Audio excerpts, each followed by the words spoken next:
Neste vídeo eu vou responder a seguinte questão e pergunta: a conversão é tudo o que é necessário para fazer alguém um salvo? Bem, se fosse, não haveria necessidade de Jesus descer do céu e morrer na cruz. Essa obra poderosa era necessário antes que alguém pudesse se tornar um salvo. Mas talvez você esteja pensando em uma noção que é correta em certos lugares de que ninguém pode se chamar de cristão corretamente até que, no final da jornada da vida, ele se prepare para passar da terra para o céu. Pergunte a alguém que acredita assim: você é um salvo? E a resposta será: estou tentando ser um. Agora, nenhuma quantidade de tentativas faz de alguém um salvo. Um homem não se torna um soldado tentando se comportar como um, mas se alistando. No momento em que ele se alista, ele é tanto um soldado do rei quanto um comandante-chefe.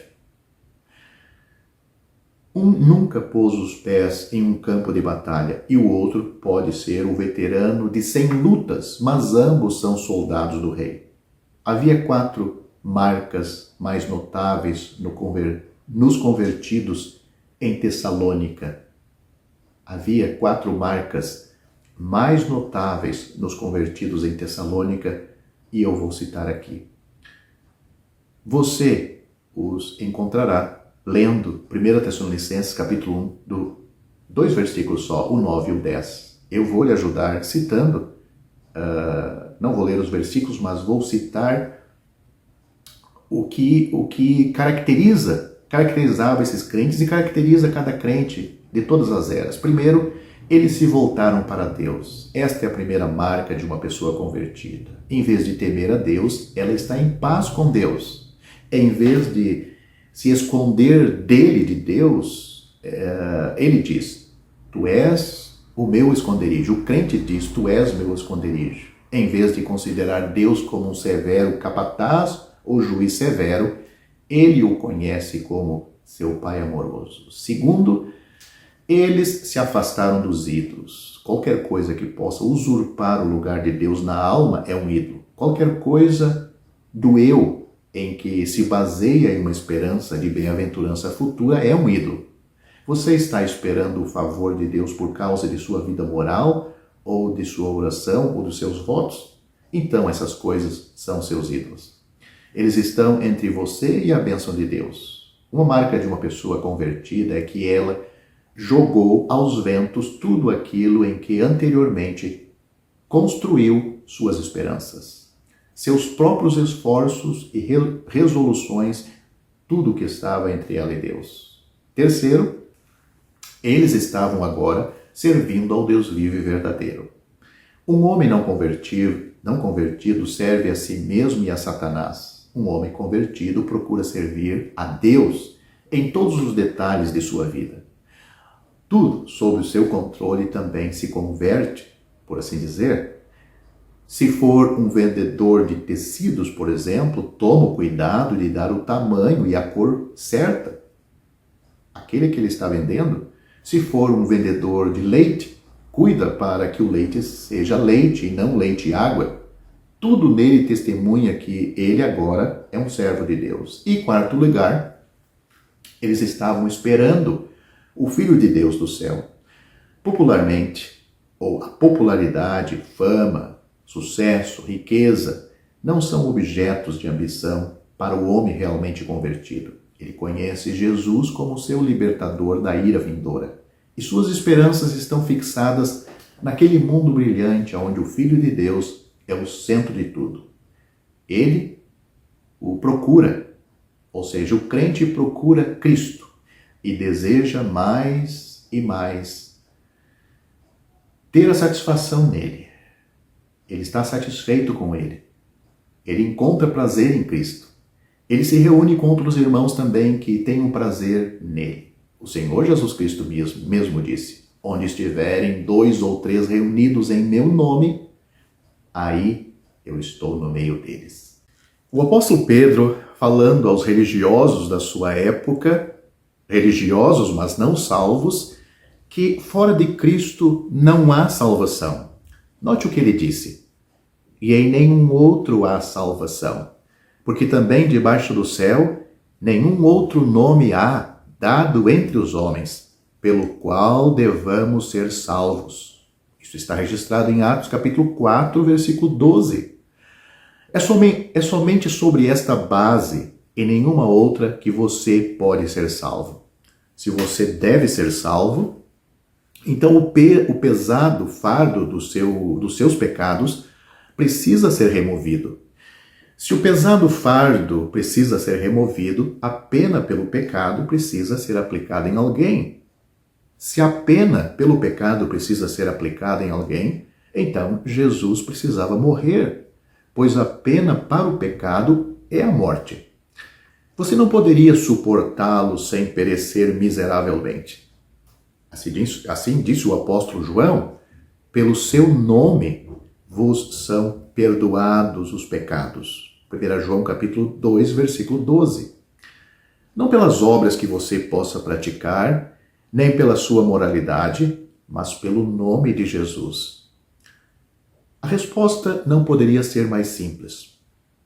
A misericórdia flui hoje mesmo. Não por meio de alguma relíquia em alguma cidade santa, nem por meio do toque de alguma mão santificada, mas de um vitorioso e ressuscitado Cristo no céu. Pode-se ter acesso a Ele estando em qualquer lugar. Toque nele, ou, em outras palavras, se preferir, creia nele e você será salvo. É somente pela fé. As Escrituras são conclusivas quanto a este ponto.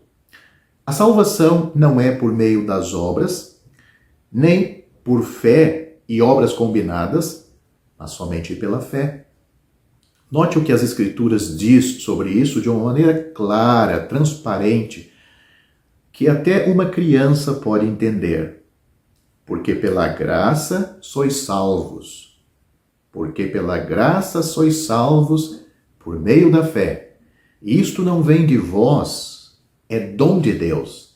Não vem das obras, para que ninguém se glorie. Esses dois versículos claros e maravilhosos estão em Efésios, capítulo 2, versículos 8 e 9.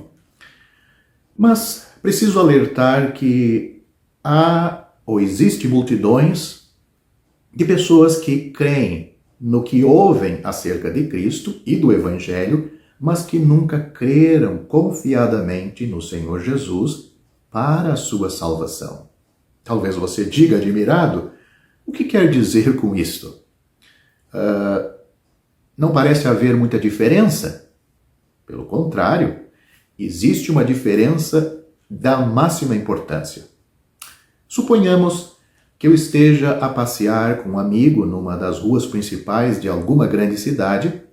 O meu amigo, numa certa altura dessa caminhada, ele me diz: você vê aquele grande edifício na esquina, com uma tabuleta de metal? Respondo afirmativamente.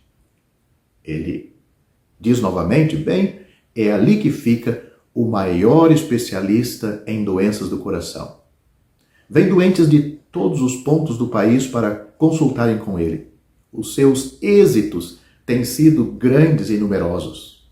Nesta altura, o famoso médico sai do edifício e entra em seu carro, pelo que tenho a oportunidade de vê-lo. Felizmente, o meu coração funciona muito bem. Acredito em tudo o que o meu amigo me informou acerca do médico, mas as informações não têm para mim importância, pois não necessito dos seus serviços clínicos hoje. Suponhamos, porém, que poucas semanas depois desta conversa, eu adoeça de repente com fortes crises cardíacas. Lembro-me logo daquele médico. Mando chamá-lo e coloco-me sem reserva em suas mãos, recuperando assim a saúde. Agora, já conheço o médico, conheço a sua perícia e quando falo dele, é com ânimo, pois estou grato por aquilo que me fez. Em resumo, entreguei o meu caso ao médico e descansei confiado em sua sabedoria e capacidade, enquanto antes apenas acreditava no que ouvia acerca dele? Esta é a única resposta sensata. Fé no Senhor Jesus, fé para a salvação, como um pecador perdido. Descansa nele, totalmente nele.